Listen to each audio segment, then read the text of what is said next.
Imagine you're a game company. You release a game that becomes an instant hit with a name and mascot so recognizable you create 2 successful sequels in the following years with some spin-offs to round things off. Now another 2 years later, you take an unnamed character from said game to make a whole new game around them and not release a single new game of your original, wildly successful mascot for more than 10 years. Does that sound like a good business strategy to you? Because that is exactly what Nintendo did with Donkey Kong. And you know what the weirdest thing about this is? Turns out this was a big brain decision of theretofore unseen proportions because it built the very foundation of their company, Mario. But what exactly happened to our favorite tie-wearing gorilla while the Red Plumber experienced adventure after adventure? What is good, everyone, and welcome back to another episode of the Backlog project, where we play through a gigantic list of games to find out which of them is worth putting onto your backlog. Got a game you'd like to see on the show? Check the description of the video to take part in our weekly poll, where you get to decide the next game I'll review. Donkey Kong Country is considered to be one of the best Nintendo games ever made and the beginning of a golden era for developer Rare. That's also how I remember it from playing it back when I was a kid. Tight platforming, fun and creative level designs, and a soundtrack I can still hear when thinking about it. But that was over 20 years ago, so maybe it wasn't all that great, and we should take off those rose-tinted glasses to take a more critical look at Donkey Kong Country. Donkey Kong Country, which is it?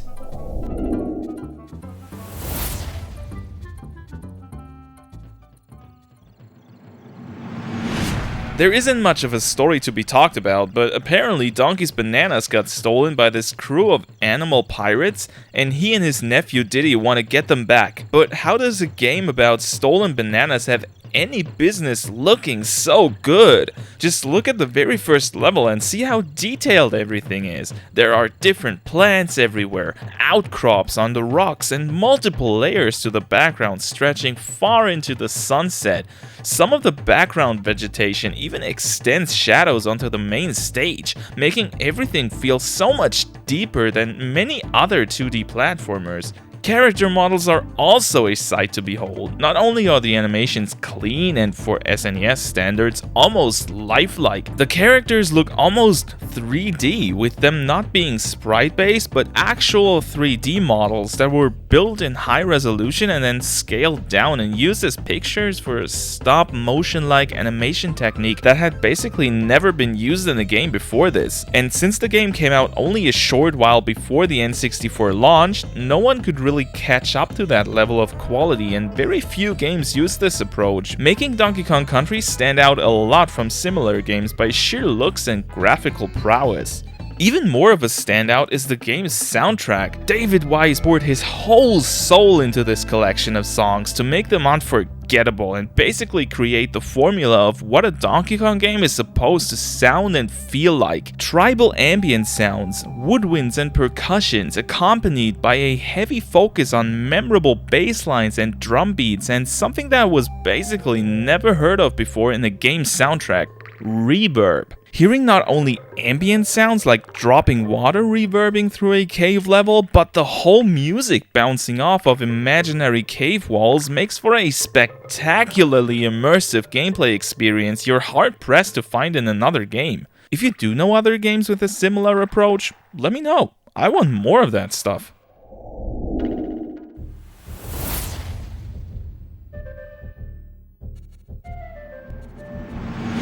Not only the presentation is top-notch though, and Donkey Kong Country manages to give players tight and simple platforming to ease them in and gradually become harder without feeling unfair. You can control either Donkey or Diddy Kong, with the other following you in the background and basically acting as your backup life. If you get hit, your active monkey will leave and you automatically switch to the other. Get hit again before finding your buddy, you're dead.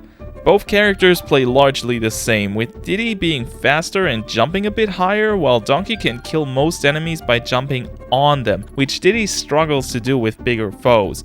Although you can beat all of the levels without ever changing the character, you can switch between them with the press of a button if you like to optimize your chances for any given situation. Both apes control very fluidly and can even move mid-air, making the platforming precise and rewarding. They also both have the ability to roll, which not only acts as an attack, but also gives them a speed boost to help with tough jumps or reaching secret areas. The only issue I found with the general gameplay is that the camera is zoomed in very far, often making it hard to see what's coming up and costing you a lot of lives on almost blind jumps you have to take in the later levels of the game.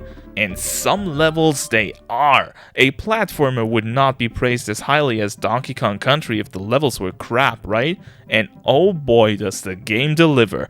With 40 levels divided into 6 worlds, it's not like the game is brimming with content. In fact, I completed the game, including all secret areas, in about 3 hours. But the content that is there is so chock full of creativity and fun takes on the simple platforming gameplay, you'll enjoy your time with it so much that you can't fault the game for being a bit on the shorter side. Every level introduces a new mechanic or puts a spin on one used earlier. You get to traverse caves with tight passages you'll need to crawl through, rainy forests with ropes to swing on, and some levels even have you ride in a minecart and dodging obstacles while racing along the tracks. Donkey Kong Country is also the only 2D platformer I have played so far that manages to make underwater levels, fun. The controls are different enough to make them distinct, but aren't overly bubbly and unresponsive like, for example, in Super Mario Bros. Or Sonic the Hedgehog. Oh, Labyrinth Zone. The game offers a wide variety of enemies to deal with, from the simple jump on their head and they're dead, to orangutans throwing barrels along the level that create a gauntlet of jumps until you finally get close enough to jump on their head and they're dead. Yeah, getting rid of enemies in a 2D platformer is often a simple matter, but at least there are a lot of different types of foes that have unique movement patterns, and some are actually unkillable and need to be avoided. Like any good jump and run, the SNES Classic gives players things to collect on their journey through the game world, namely bananas, who'd have guessed, Kong letters, and animal tokens. The former is just your everyday collectible. Collect 100 bananas and get an extra life. You can also get extra lives by picking up balloons, now that I think about it. Kong letters are 4 letters that form the word Kong, scattered across each level. Collecting all of them in a level also gives you an extra life, but most are hidden well and significantly harder to collect than bananas. The last on this list are animal tokens, which you can collect 3 of to get teleported to a bonus stage, where you can collect lots of little animal tokens on a timer to rack up some more extra lives. These so-called animal bodies can also be ridden in the normal levels, at least in those that you can find one in. There are different ones that usually fit with the theme of a level. Far jumps the Kongs can't make on their own? Here's Espresso, the ostrich, with his ability to glide for a while and cover a lot of distance. Exploring a dark cave? Why don't you use Squawks the parrot, carrying a lantern and lighting up parts of the level for you? As you can see, these animals mostly provide fun additional mechanics to a level and are spread rather scarcely across the game, making a level where you can use one feel fresh and exciting. Bosses? Oh right, I had a segment on bosses planned for this. Okay, so the game has a boss for each world and one last boss at the end of the game. They're about as simple as normal enemies, just that you need to jump on their heads more than once. Heck, one of them even is just a gauntlet of normal enemies. The last boss is pretty cool, but even that is way easier than most of the levels of the game. That's it for this segment. I don't want to talk about this topic anymore. Not that there's much more to say anyways. Much more interesting than the bosses of the game are the secret areas. Not. Secrets in Donkey Kong Country are hidden areas accessed mostly by opening a hole in a wall with a barrel, or by entering a barrel that is often off-screen and will teleport you to said secret. That in itself would be pretty cool if the game actually bothered to make these secrets interesting enough to seek out in the first place. The first few you find are pretty cool. There's stashes of bananas, balloons, and little mini games that you can play to earn extra lives. The problem here is that there are a lot of secrets in the game, on average 3 per level, but only a handful of different bonus rooms, so you'll be finding the same ones over and over, making it feel more like a farm for bonus lives instead of actually finding secrets. And to complete the game, you need to find every single secret room the game has. Granted, most of them can be found by just carrying a barrel to every slope in the game and seeing if it cracks a hole in them, or keeping your eyes peeled for barely noticeable off-screen barrels. Finding all of them as well as clearing the game will bring your profile percentage to 101, which will then do nothing. Go for it if you want, but completing this game doesn't really reward you with anything other than bragging rights to your friends, which is what I'm doing now. Look at my 101% save file and be astonished.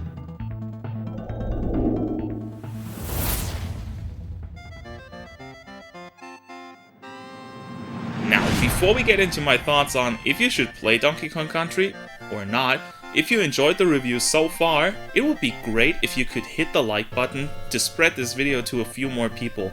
It really helps me out, so thank you. The original Donkey Kong Country is a landmark title you should play at least once in your life.